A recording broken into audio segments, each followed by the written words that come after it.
All right, today we're going to be reviewing 2006 Polaris Sportsman 800. Going to do a quick review of kind of some of the features on it, and then we'll take it for a little test ride, do some downhill, see how fast it goes downhill, do a little bit of hill climbing, two-wheel drive, four-wheel drive, and top speed. So let me go over the features real quick. Okay, starting with the main part of the bike, you've got your ignition, and so older machines, you would turn it on right here, and there'd be a button over here to push. This one, you simply just turn it a little bit more. Oh. And so that's how this one starts. Sorry, this one has a hard time starting sometimes. If you've got problems like that, take it to your dealer, or it might be something with your ignition or spark plug. Anyway, so you've got this. With your key, your ignition, pull it out. You can take and you change the odometer reading or your hours. There's a button over here. It's your reverse button. So you just push this button over here and you can see it changes. So you can check your RPMs, your trip, your total odometer hours. Pretty basic. Then you've got your low and high over here. Your engine kill shut off either direction. This one has a winch installed and hand warmers. Over on this side, we've got your two-wheel drive, all-wheel drive. It's faded right here. You turn it on right here, and then once right here, you take and move this over. Sometimes it doesn't turn on all the way. I've noticed with a lot of Polarises, and so once you've started it or moved just to, 2 or 3 inches, then the four-wheel drive symbol will come on. It's just a little four-wheeler looking thing right here. You've got your park, reverse, neutral, and then high or low, and then high is all the way forward. Pretty basic. With that, you got your parking brake over here. With this model, you've got a front storage. So you just twist these on both sides. Oh, and then it pops. Looks like my headlight's in the way. Pops up, and you got this little storage unit under here. This one has a winch installed, but other than that, it's normally just a storage unit. You can take and close it back up. You've also got, I believe on this model, a storage unit on the back side. Yep, right here. So you got some more storage back here to throw whatever you need to in there. You've got independent rear suspension, so over here and over here you can tighten those or loosen them depending on what kind of ride you like. To get to the battery, it's under here. So you've got your battery compartment, you've got your air filter. So besides your air filter, you come over to the other side, and that's where you'll find your dipstick, which is over here. Take and just pull it and pull it out, push it back in. Simple as that. Let's see, that's about it that we have on the outside of this machine. Let's go ahead and take it for a ride. So we'll go ahead, we'll start it. We're gonna put it in high gear. I've read a bunch of different things between what you want for low gear and high gear. I think it's kind of just a personal preference. I don't know. I usually run it in high gear unless I'm pulling something or continuing going under 15 miles an hour. So let's give it, take it out, four-wheel drive. So there you go, you can see I put it in four-wheel drive. The light came on right there. And then if you want to just take it out of four-wheel drive, it's the same exact thing. Push this over, and then it turns off.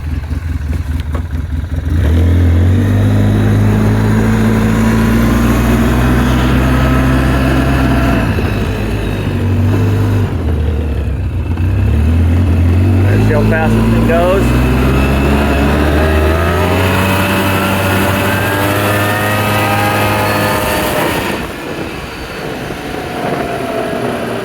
So this four-wheeler's got plenty of power. I was going 40 miles an hour pretty quickly.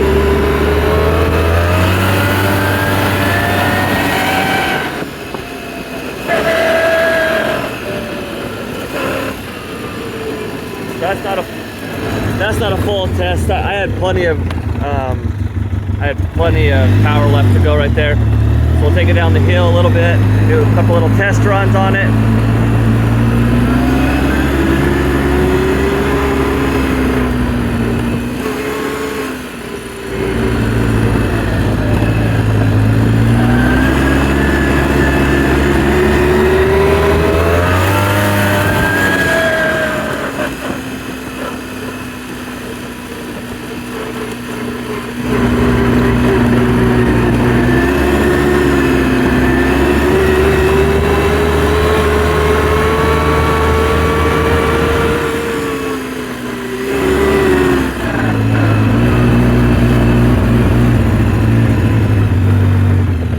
one of the first tests we're gonna do.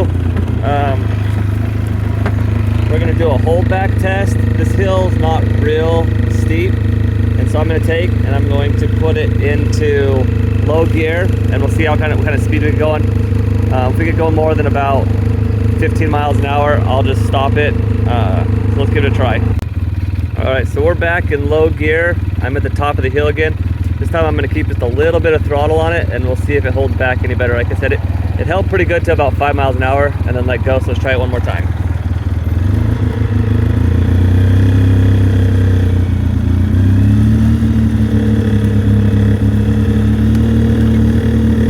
So just keeping a little bit of throttle going, it holds back significantly better. As soon as I let go, I can feel it want to go. So just keeping a little bit of pressure on it will help you so that you're not going down the hill out of control. Now let's try it in high gear. All right, so this time I'm in high gear, you can see. We'll see what kind of holdback it has. I doubt it's gonna have any, if any at all. Yeah, the second I let go, it just starts going. It instantly picked up speed. There wasn't any resistance at all. Let me try to do it with a little bit of throttle on. So I just now tried it with a little bit of throttle on it, and it had no holdback power. So if you're going down a really steep hill, you're going to want to put it in low and then put just a little bit of throttle on it to keep that belt engaged. So let's continue our ride a little bit.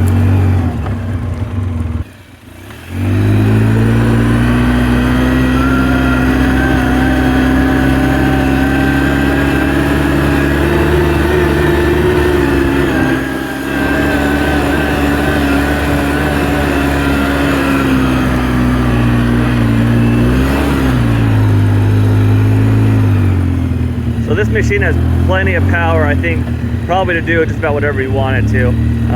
It's not struggling at all on any of the hills. It handles fairly well. Obviously doesn't have power steering, which makes a huge difference.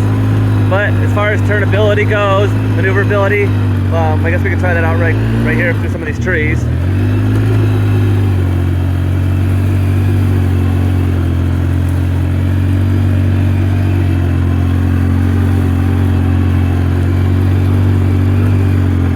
So it's a pretty nimble machine, I think.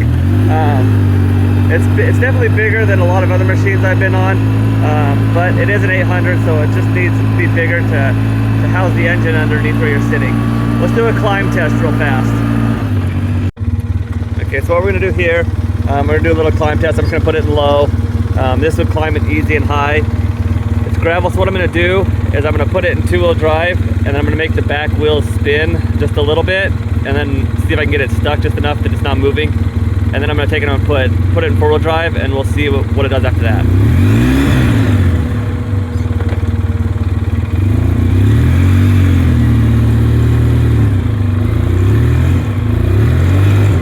So it's wanting to just climb this no matter what. I can feel it spinning just a little bit. I don't know if you can see my wheels. It's definitely bouncing me. All right, so we're stuck kind of where we're at. Let me go ahead and flip it into four-wheel drive.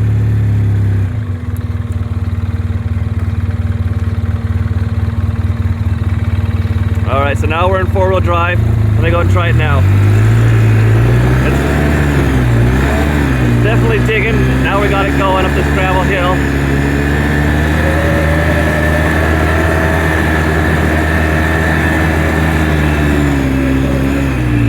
So there we go. That worked pretty good. The four-wheel drive definitely engaged. I can feel itself bouncing. I don't know if you can feel it bouncing a little bit or see it.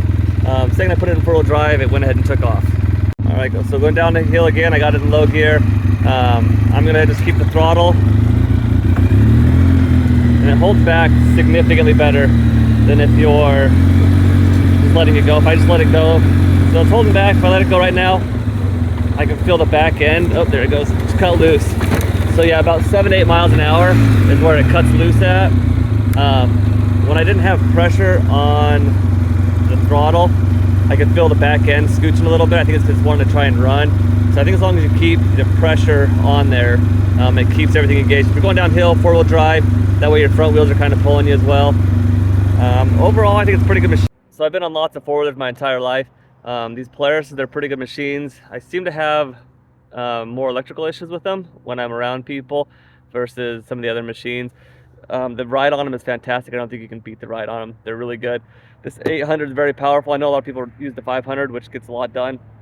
This 800 has a lot more power than that 500 does. If you're just tooling around or just doing some normal climbing, I think the 500 would be just fine. If you're going to be racing, swamping, getting things stuck, towing, hauling, this machine would definitely be better, but you can do it with the 500. If you have any questions, let me know. That's about it.